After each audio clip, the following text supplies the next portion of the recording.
Looking at this panel, B2B metrics is such an emotional topic, so I'm going to encourage you all to keep your emotions in check and not rush the stage.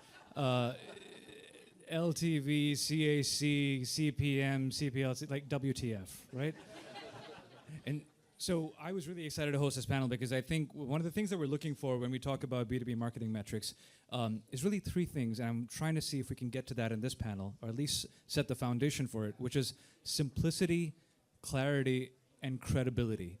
And so what I'd love to figure out through the course of this discussion is in 2025, what are the metrics that are going to matter the most?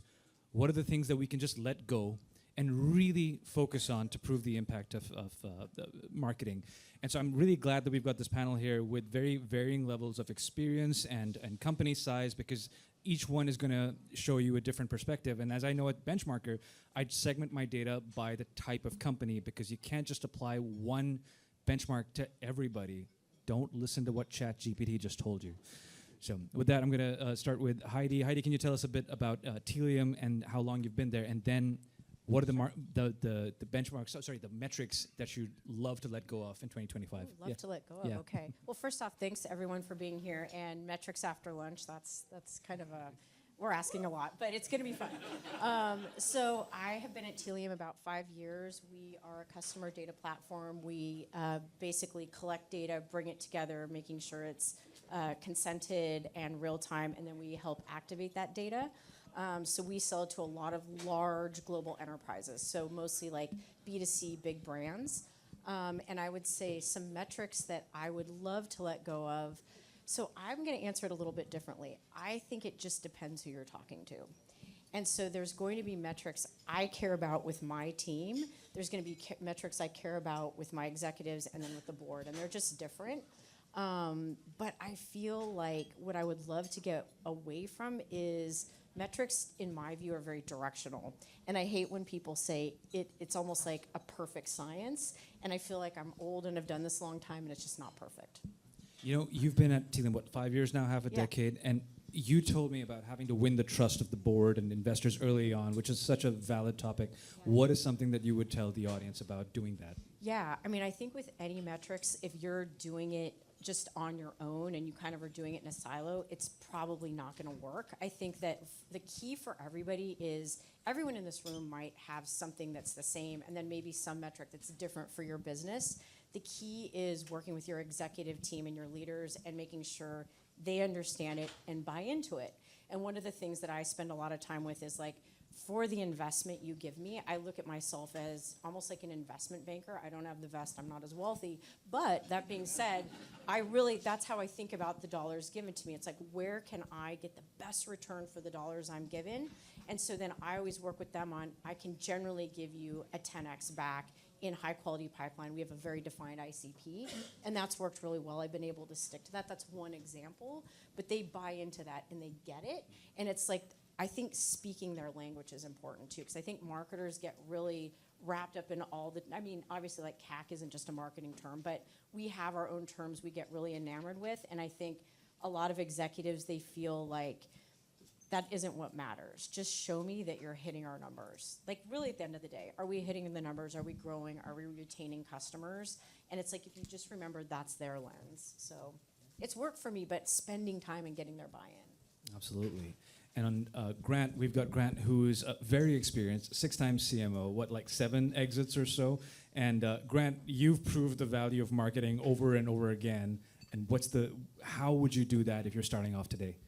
Well, first I'd build on what Heidi said, and it's really the metrics that matter the most for your company, your C-suite, your investors, your board. Drew and I were talking in the spring, and a number of us were working on a metrics panel, and he said he'd rewrite it. And he's just, I can't find a way to normalize it, and I love a challenge. So I came up with, I'm going to actually do the what, so what, and now what. Just try it out. I had these notes, but they're not going to help. So the what is the Marketing Performance Index. And what it does is tracks 24 key SaaS metrics that I found in my 6 stops really make a difference. They're on brand, they're on market presence, who knows about you, brand strength, engagement, and loyalty, and then pipeline health, the pipeline you create and how well it progresses to close, right? And I've written a 10-part blog, but what really matters is what's going to work for you. There may be 5 metrics that matter. There may be 15 metrics. You've got to figure those out, and they may change quarterly, or if you pivot within the industry. So that's the so what. And the now what is, if you want to find out more about it, just remember CMO Mentor. It's all posted on CMO Mentor. And I will give one last piece of advice, which is make sure when you go into any meeting, we heard this advice earlier today, with the CRO, you're one set of data, right? And you don't want to say, well, I saw a different conversion or a different pipeline or a different close-one ratio. Win together, be a team together. Single source of truth. Exactly. Thanks for that, Grant. Danny, I'd love to come to you. So Danny's the head of marketing at Closed. They do win-loss analysis, which is a fantastic service to get. And but how long have you been around now? Like 2, 3 years? It's on. Is the green light on? Yeah. There we go. Hello? Take Test. Oh, it's on. Okay. I've been at Close. You can use Grant's. Yeah. Thank you. I've been at Close for a year and a half. I have been in marketing for over 15 years. So before I came to Closed, I was at SAP Concur, some of you are SAP people, and at Qualtrics. Both my last 2 companies got acquired by SAP, so I have a interesting track record, but I came to Closed a year and a half ago. Yeah. And so at a smaller company, you've got a lot of pressure to own a lot as the head of marketing. How do you sort of fight that pressure to say that I'm going to own this and everything else is not going to be my purview? I'll give you this. I now have 2 mics. I'm sorry, could you repeat the question? So when you're at a smaller company, there's Yeah. a lot of pressure to own a lot of the go-to-market. Yeah. And so I know that you've got a very specific thing that you own. How do you say Yeah. no to everything else? Yeah, I think it's ruthless prioritization. I think that's important for any marketer. I think especially when you're at an early stage growth startup that is scaling rapidly, it's prioritizing quickly and using the resources that you have at your disposal. And I think it's really honing in on the metrics that matter most. Because of the nature of what we do, win rates are a metric that we look at intensively, and it helps us to build credibility and trust with our board, which Heidi touched on. At former companies, I led enterprise marketing teams, and we really had no clue why we were winning and losing. I remember sitting at a table with our sales leader, and we would say, like, we're meeting our pipeline goals, but we are way down on revenue. What is happening? And we would ask our reps, and they would speculate. But when it came down to it, nobody really knew. And so because of the data that we have, I can dig into that more. I understand not only why we win and lose, we look at that over a 12-month period where we look at the trending, up or down of our win rate, and then how we're going to action on it. So if there are marketing related reasons, like maybe perceived ROI of the product, then I can build that credibility with the board to explain how I'm going to take action on that. I'd love to get into, we've talked about what we can measure and what's data-driven. And the good news is that we can measure so much. The bad news is we can measure so much. And so I'd love to, Grant, you said the bad word here. You said brand. And did you know that every time the word brand gets uttered, a private equity investor slashes somebody's budget by 5%? It's a free data point for you. But to that reality, there's so much that we can't measure. And how do you take that into the board saying that, look, if we turn this off, it's going to be bad news. We have to keep it on, but I can't give you the exact number for why we're going to keep it on. Anyone can take that. Yeah. So I think for me, I think again it comes back to education, and anyone who thinks, I think for a lot of folks, just keep in mind, like we've said this, like your CEO, your founder, your CTO, they might not understand really what brand is. They're like, you guys in marketing make the hats, right? And so there's a lot. It's like, not really, but okay. So there's just a lot of education, and so I think for me, I really don't.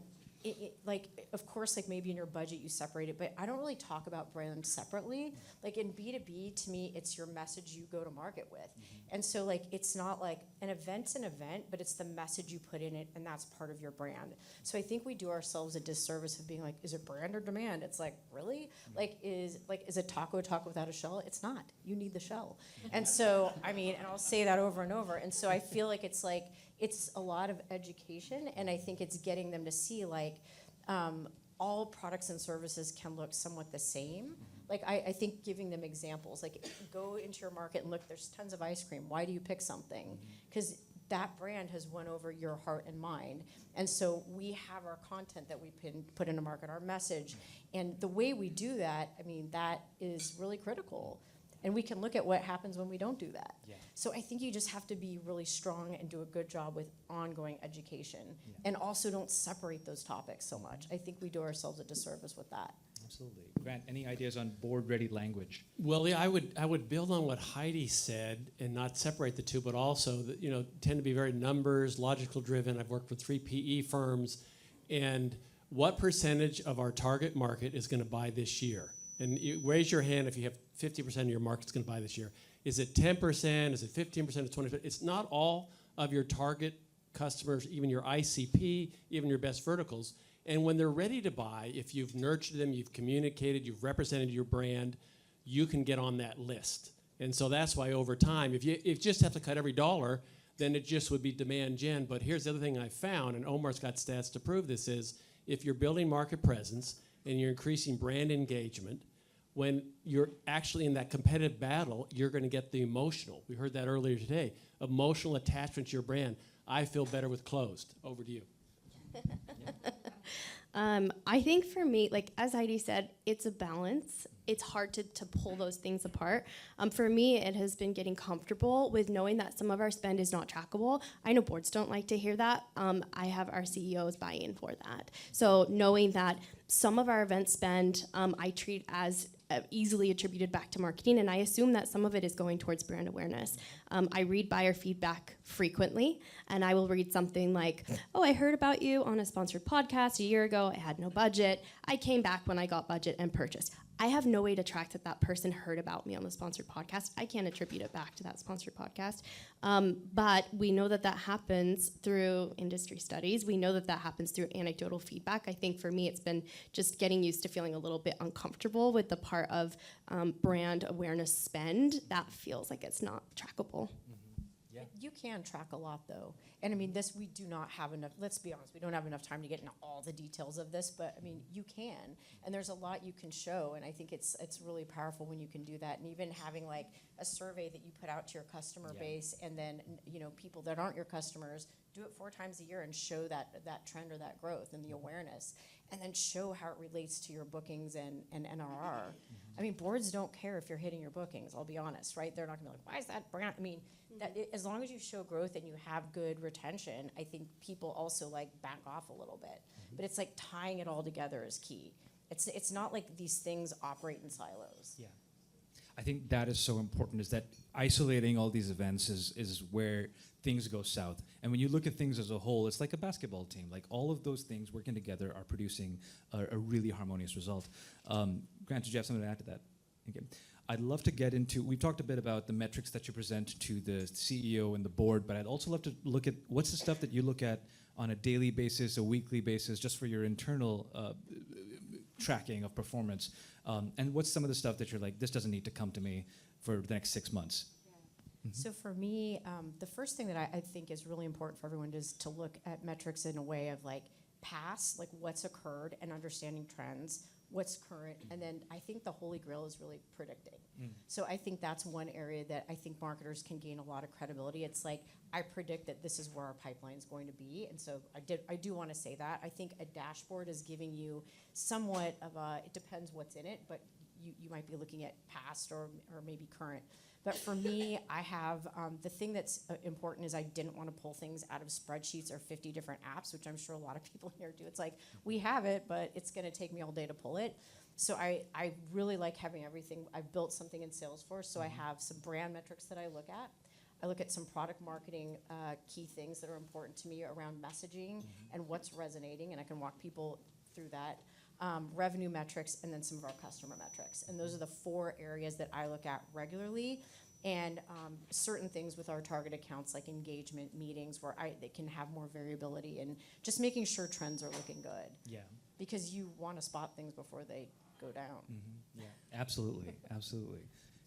Yeah, I try to avoid any individual metric, the open rate or visitors or conversion of one particular segment, and look at the overall, as Heidi said, goals like, are we making the pipeline? Is it trending in the right direction?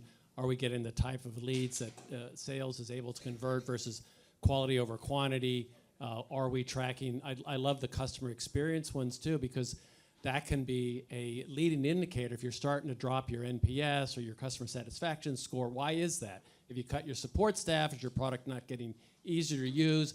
Just the things that'll give me more insight. And then as important as lastly is just talking to customers. Like, why did you buy our product, right? Or why didn't you buy the product? Like, ask the salespeople, have more conversations. We can learn a lot by listening.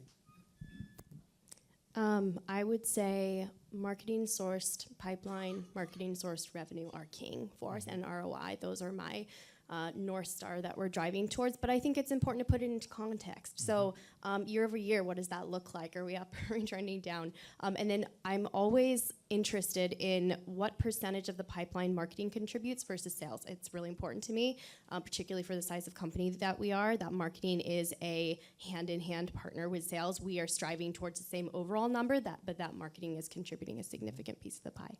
Is there a reason that you chose marketing contributed rather than marketing influenced? Because I know that's also a popular way to go. Because marketing influences what sales does. Oh my gosh, I don't know how to answer this. Marketing sourced feels like it is a more respected number. It is, I don't know how else to put that. And marketing influenced feels like I'm talking about monopoly money. People are always a little skeptical, and it just doesn't land as well with sales or our executive team or our board. And so I like marketing influence because it tells me about those tactics, like the sponsored podcast example that I can look at and see, like, yes, it was a part of this play that did result in revenue, but it feels a little more flimsy to me, and it always has, and maybe it always will, but I like to look at it for my own sanity. Yeah. I think it's great that we've got a juxtaposition of a growing company than a mid-sized company. Heidi, would you tell Danny anything as what to look out for as she scales beyond, gets into like 50 million, 10, 100 million? Yeah. How are things going to change when you scale up? I think when the biggest thing that I see that I've heard in the room that it's been surprising is when I still feel like a lot of people are very focused on net new. And I don't get that in SaaS. Like, I've never understood that. It's like that to me, like, everyone should leave the room today. Like, you have to retain customers, and expansion's everything. And I just feel like a lot of smaller, like early, but not you guys, but just like in general, people are like, oh, it's all net new. And it's like, yeah, but you need to retain those customers, and you need to make sure that you're extracting value and that people stay happy. Yeah. And I mean, that's growth. Like, that's the formula. But I think everybody's over rotates on just net new in general. Yeah. And I think for me, like, I feel like I've always been like, pipeline and all the things, but I don't know, the longer I do this, I'm sort of like, I just think that I like to look at a bigger picture.